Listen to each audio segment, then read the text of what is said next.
Célébration ce jour de la Journée mondiale de sensibilisation à l'albinisme. Occasion pour les personnes atteintes d'albinisme de promouvoir leurs droits et de lutter contre les discriminations. En prélude à la Journée internationale du donneur de sang, les pratiquants d'arts martiaux donneurs bénévoles de sang de Kalabankoro ont initié un don de sang, un geste civique qui n'a qu'un seul but, sauver des vies. Coupe du monde 2026, le Brésil fera face au Maroc ce soir à 22h. Un duel qui marque l'entrée en lice des deux pays. Une affiche colorée, un choc époustouflant. Mesdames et messieurs, bonsoir et bienvenue dans la grande édition de la rédaction. En marge de la célébration de la Journée mondiale de sensibilisation à l'albinisme, l'association Espoir pour les enfants albinos a tenu à rendre hommage aux personnes atteintes d'albinisme célèbres. Le thème choisi pour l'occasion est les œuvres d'albinos notoires au sommet. Dala Traoré nous en dit plus. Feu Seydou Sow, atteint d'albinisme, faisait partie des célébrités de la musique guinéenne. Une célébrité ayant beaucoup contribué à la promotion des droits des personnes atteintes à travers son art. En cette journée dédiée à la sensibilisation à l'albinisme, un hommage mérité est rendu à l'illustre disparu qui n'est plus de ce monde depuis le 26 mars 2009. C'est une initiative de l'association Espoir pour les enfants albinos et autres enfants en situation difficile. Nous avons pris l'exemple sur Seydou Sow. Le thème est retenu cette année, c'est les œuvres d'albinos notoires au sommet. Et parmi ces personnes albinos célèbres, Seydou Sow fait partie de ces personnes albinos. Comme lui, il n'est plus de ce monde, il est décédé actuellement, et raison pour laquelle nous avons décidé de lui rendre un vibrant hommage. Je ne m'attendais pas à cet hommage à mon frère décédé de la part du peuple malien. Seydou n'est pas décédé car ses œuvres continuent à nous émerveiller. Je n'ai pas de mots. Au programme de cette journée de sensibilisation à l'albinisme, plusieurs activités. Nous avons prévu de faire une causerie débat sur le thème retenu. Et après, il y aura un déjeuner et des prestations artistiques. Nous avons reçu beaucoup de crèmes solaires que le chanteur Salif Keita nous a donné. On va les offrir. Et aussi, nous avons des couvertures et des kits sanitaires qu'on va aussi offrir aux enfants. Cette journée représente l'unité et la solidarité entre les albinos et les autres. On a eu des biens matériels et nourriture. Ils nous donnent des fournitures scolaires. Ça nous aide beaucoup. Ayant en charge près de 200 enfants atteints d'albinisme, l'association Espoir pour les enfants albinos et autres enfants en situation difficile réitère sa détermination à poursuivre l'assistance de la cible. C'est là à travers des campagnes de sensibilisation sur la stigmatisation et d'autres formes de pratiques préjudiciables aux personnes atteintes d'albinisme. À l'occasion de la Journée mondiale de sensibilisation à l'albinisme, nous faisons ce soir un gros plan sur deux personnes atteintes d'albinisme. Il s'agit de Maïn Koïta et de Mariam Keïta. Deux parcours, un même combat, montrer que l'albinisme n'est pas une limite. Le portrait est signé Fanta Traoré. Elle, c'est Mariam Keïta, une jeune dame de la vingtaine née à Sibi. Mariam est titulaire d'une licence en marketing et communication. À cause de son albinisme, elle est confrontée depuis son jeune âge à la stigmatisation. À l'école, j'ai rencontré les problèmes de vision. Mon papa, il a tout fait pour que j'aie des verres. Mais avec ces verres-là, je ne voyais pas. Quand il s'agissait de regarder le tableau pour écrire, moi j'avais toujours des soucis. J'avais honte que mes camarades pensent tout le temps que je ne vois pas, donc j'écrivais des bêtises dans mon cahier. En dépit des regards accusateurs tributaires de préjugés, Mariam ne baisse pas les bras. Sa détermination s'est traduite à la longue par l'intégration de l'AMPA, l'association malienne pour la protection des personnes atteintes d'albinisme. Moi, j'étais la seule personne atteinte d'albinisme dans notre quartier. C'était la discrimination totale, en fait. Donc, c'est après ça que j'ai rencontré une association. Là-bas, on fait les arts, que des arts seulement. Donc, moi, j'ai opté pour le slam. Donc, j'ai commencé à écrire les textes. Donc, ces textes m'ont permis de me libérer, d'expliquer mes problèmes. J'ai eu le courage de monter sur scène. Aujourd'hui, Mariam est agent de l'INPS au département AMO, assurance maladie obligatoire. Une fonction qu'elle exerce avec détermination et parfaite symbiose avec ses collaborateurs. Je n'ai jamais eu de problème ici. Au début, je me posais beaucoup de questions.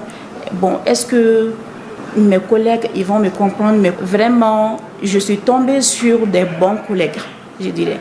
Donc, quand je suis venue, ils m'ont assisté, ils m'ont expliqué comment ils travaillent, donc ils m'ont accompagné et tout. Elle mène bien ses activités avec ses collaborateurs. Ils sont 5 dans leur division. C'est la division assurance maladie obligatoire. Voilà. Leur division est beaucoup fréquentée, mais personne ne s'est jamais plaint de son travail. Ils travaillent correctement comme les autres. Mariam Keïta est mère d'une fillette de 3 ans pour avoir contracté un mariage qui a été écourté à cause du décès de son mari. Tout comme elle, Maïn Keïta, 39 ans, vit les mêmes réalités.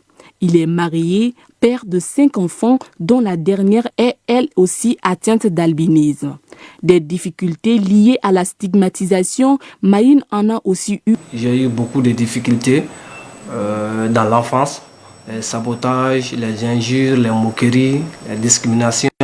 Presque tous les jours à la descente des classes, c'était des matchs de combat. Voilà, parce que moi, je ne me laissais pas faire. Aujourd'hui, Maïn est diplômée en droit et en gestion des ressources humaines et exerce les fonctions de secrétaire général de l'AMPA. Après plusieurs stages de qualification, il travaille comme chargé des dossiers à la Direction nationale des frontières. Même s'il continue à traverser des zones de turbulence, il garde tout de même l'espoir grâce à l'assistance de sa famille. Parlant de sa structure d'accueil, il s'y est forgé une bonne image, notamment auprès de la hiérarchie. Je suis venu ici en 2022, donc vraiment, en commençant par mon directeur, il a tout juste compris mon handicap parce que j'ai des problèmes de vision. Donc c'est pourquoi c'est lui-même qui m'a offert son ordinateur. Et sans mentir, je ne sens pas ici que je suis différent d'eux. Voilà, parce que malgré les petites difficultés que moi j'ai au niveau de la vision, eux-mêmes ils ont compris cela. En tout cas, depuis que je suis là, en tant que directeur national adjoint, la collaboration elle est franche. Et puis tout ce qu'on lui confie comme tâche, il l'exécute avec promptitude. J'ai eu effectivement à effectuer des missions avec lui à l'intérieur comme à l'extérieur du pays. Donc j'ai connu un homme qui a le courage, qui a l'amour de faire le travail. Mariam Keïta et Maïn Keïta, 2 personnes, 2 sorts presque similaires, d'où la nécessité pour eux de mener un même combat, celui qui ouvre la voie de la réussite en dépit de la stigmatisation liée à ce handicap qui est l'albinisme. À l'occasion de ce 13 juin, journée mondiale dédiée aux albinos, nos interlocuteurs appellent à la mobilisation pour l'intégration des personnes atteintes d'albinisme. Sur un tout autre sujet, l'association Benkadi des pratiquants d'arts martiaux, donneurs bénévoles de sang de Kalabankoro, en collaboration avec le Centre national de transfusion sanguine, a organisé aujourd'hui une journée de don de sang. L'activité vient en prélude à la journée internationale du donneur de sang, célébrée le 14 juin de chaque année. Elle a pour objectif de garantir un accès continu aux produits sanguins sécurisés, nous dit Kounadi Bamani. L'association Benkadi des pratiquants d'arts martiaux, donneurs bénévoles de sang de Kalabankoro est une organisation à but non lucratif. Elle œuvre pour la promotion du sport et de la citoyenneté. Ces dons de sang s'inscrivent dans le cadre de leur activité citoyenne. Nous, on a vu la nécessité du sang et puis la pénurie du sang qui se trouve actuellement au Mali. On a jugé nécessaire de se mettre d'accord pour chaque 4 mois. Pour donner le sang. La population est massivement sortie pour appuyer ces gestes de l'association. On est là aujourd'hui à Kalabankoro pour le don de sang. Donc ça peut sauver beaucoup de vies. Donc mobilisons-nous. Chaque jour, on n'a qu'à penser à ça. Donc c'est ma première fois à Bamako ici de faire le don de sang. Je suis venue donner mon sang pour sauver des vies. C'est ma 15e fois de faire cet acte. À 18 ans que j'ai commencé à donner. Donc je trouve cela très important parce qu'actuellement on constate beaucoup de malades qui sont à l'hôpital qui ont des difficultés d'avoir du sang. Donc c'est ce qui m'a vraiment poussé à continuer à donner du sang. Les parrains se réjouissent de l'acte patriotique de l'association. Le besoin de sang est très crucial dans nos contrées. Quand on prend la situation du pays aujourd'hui, un pays en guerre, vous savez que le sang est capital. Les femmes souvent accouchent, après l'accouchement ou avant ou pendant l'accouchement, elles peuvent saigner. Donc c'est pour cela cette activité est la bienvenue. À noter que beaucoup d'officiels ont effectué le déplacement afin de soutenir l'initiative qui est à sa 13e édition. D'un don de sang à un autre, cette fois-ci à l'actif de l'association Ankabem Mayala au bénéfice des civils et militaires qui sont dans le besoin. C'était à Bankoni, dans le 1er arrondissement de Bamako. Cheikh Amadou Diara. Une matinée au siège de l'association Ankabem Mayala, un siège transformé en un véritable laboratoire. Des citoyens venus de Bankoni patientent à l'entrée alors que d'autres se font prélever du sang à l'intérieur. Objectif, collecter un maximum de poches destinées à ceux qui en ont besoin. C'est pour cela, c'est ma première fois de donner mon sang. C'est par patriotisme, je suis là pour sauver des vies, uniquement des vies militaires. Donner son sang, c'est sauver des vies. C'est pourquoi je viens faire don de mon sang. C'est ma première fois et ça sera continuel. Cette journée de don de sang, qui est à sa 8e édition, s'inscrit dans la mise en œuvre d'un programme d'activité élaboré par les organisateurs. Comme DEBIS, Unité, Solidarité et Laïcité. Donc la partie solidarité, c'est ce qui nous mène à faire des situations pareilles, telles que les dons de sang, les aides dans les orphelinats, les aides dans la Maldem, ainsi de suite. Il s'agit de plus de Méningwa. Nous avons initié cette journée de don de sang pour sauver des vies. Étaient présents à cette séance de collecte de sang des traditionalistes, comme pour témoigner leur pleine adhésion à la cause. Le représentant du parrain, Eli Koulibaly, salue l'initiative. Au nom du parrain et à mon nom, nous remercions les organisateurs de cette activité. C'est une bonne chose de faire don de son sang. Beaucoup de mes confrères ici présents ont donné leur sang. L'association Ankabem Mayala a été créée en 2021. Elle dispose des succursales dans d'autres localités du pays. Chacun de ses démembrements organise des activités comme celle-ci. Dans une atmosphère empreinte de solennité et d'engagement, la JCI Bamako Elite a officiellement clos son projet Bootcamp, une initiative couplée à l'Assemblée générale de l'organisation. La rencontre marque l'aboutissement d'un cycle de formation intensive. Abiba Ntraoré nous en dit plus. Le projet Fofi Bootcamp s'est imposé comme une véritable forge pour les jeunes leaders de la Jeune Chambre internationale JCI Bamako Elite. Au cours de cette session, les participants ont bénéficié d'un encadrement visant à affiner leurs compétences en matière de gestion de projet. Bien plus qu'une formation, ce fut un véritable espace d'engagement, d'apprentissage et de dépassement de soi. Chers participants, tout au long de ces parcours, vos attitudes, vos échanges et les témoignages de vos proches ont relevé une transformation réelle. Vous avez renforcé vos compétences, consolidé vos réseaux et surtout démontré une volonté exemplaire de mettre vos connaissances au service de l'entrepreneuriat et du développement communautaire. Parallèlement à cette dynamique de renforcement des capacités, l'Assemblée générale a constitué un autre moment fort de la journée. Les membres ont passé en revue les réalisations faites tout en débattant des défis structurels de l'organisation. D'accord. Fofi Bootcamp, c'est un projet qui est organisé chaque année par la JCI Bamako Elite pour aider les jeunes entrepreneurs et aspirants et à booster leurs connaissances et à leur donner les outils nécessaires pour le bon développement de leurs entreprises ou de leurs projets. Ils étaient une quinzaine de personnes. Donc la formation a porté sur plusieurs volets. La clôture des travaux a été l'occasion pour les délégués de se projeter dans le futur. Pour ce faire, ils appellent à une synergie d'action. Dans le cadre de ces programmes Fofi Bootcamp, nous avons eu à donner les bases même de l'entrepreneuriat aux participants. C'est également de leur doter de certaines stratégies pour développer leur entreprise. Également pour ceux qui n'ont pas encore commencé, c'est de leur donner déjà les astuces pour comment bien démarrer, mais également quelles sont les différentes étapes qu'ils doivent suivre. Vous n'avez pas fait que transmettre des savoirs techniques ou des méthodes d'organisation, vous avez éveillé en nous la conscience de notre propre potentiel. Vous avez rappelé que le véritable leadership ne se décrète pas. Il se construit par l'effort, la discipline, le travail.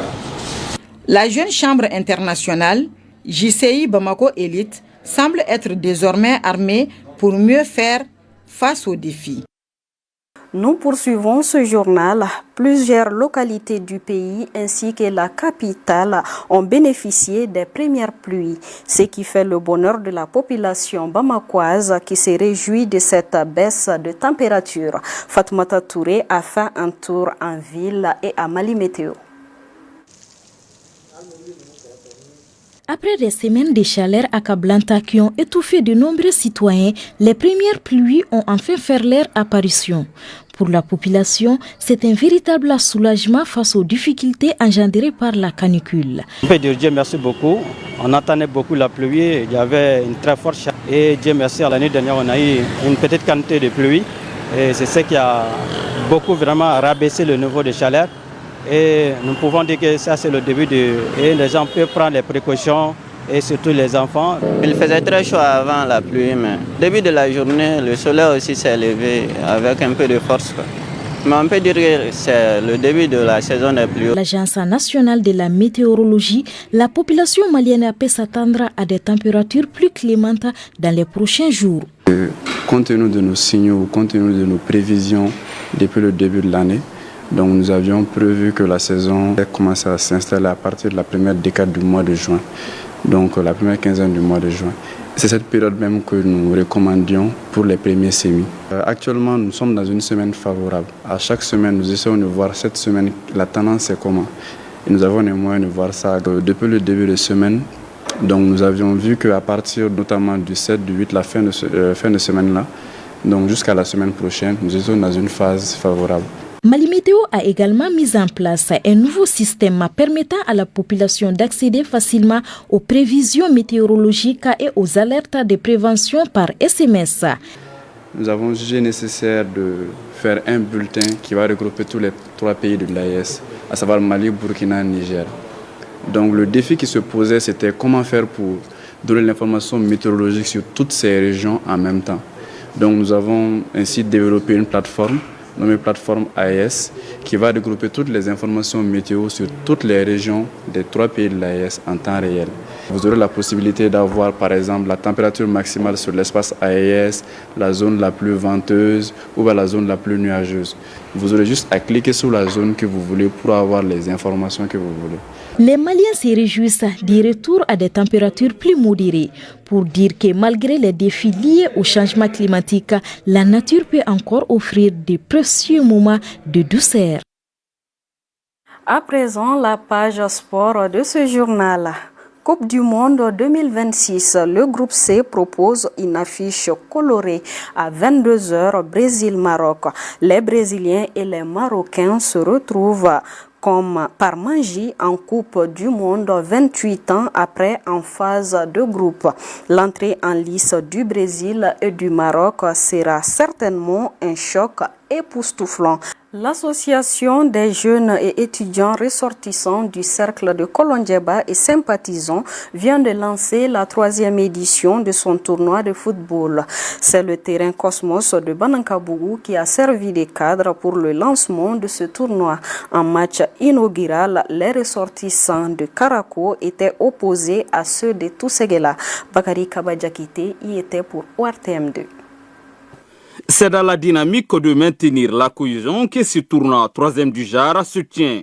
C'est une initiative de l'association des jeunes et étudiants ressortissants du cercle de Kolondjeba. La compétition est organisée dans les cadres pour bien faire des retrouvailles entre les ressortissants, des cadres, des jeunes du Kolondjeba résidant à Bamako ici. C'est pourquoi la compétition est organisée uniquement entre les communes du cercle de Kolondjeba. L'année dernière, nous étions en 7 communes de participation et cette année, nous sommes à 9 sur 12. Donc, ce qui veut dire que les choses évoluent petit à petit. Cette édition a vu en match d'ouverture l'équipe de Tousséguela en orange et Farako. Après le coup d'envoi, la partie démarre avec des actions de part et d'autre non concrétisées. De retour de la pause, les équipes cherchent de tous les côtés la faille. La détermination des joueurs de Tousséguela paye avec un premier but. La réplique arrive vite. Farako remet les pendules à l'air, un but partout. Ce score d'un but partout sanctionne ce match d'ouverture. Le parrain se dit satisfait. C'est un sentiment de joie, d'émotion et de fierté. Le fait d'être choisi comme parrain de cette 3e édition de la Coupe Agerco, c'est une très bonne initiative. C'est un moyen pour nombreux ressortissants qui sont au niveau de Bamako ici de se connaître, de se rencontrer. Vraiment, c'est une fierté pour nous tous. Les ressortissants de Kolondjeba entendent faire du sport un moyen de brassage de la jeunesse à tous les niveaux. Et c'est ce qui me fait ce journal. Merci à vous de l'avoir suivi. Très bonne suite des programmes sur ORTM2.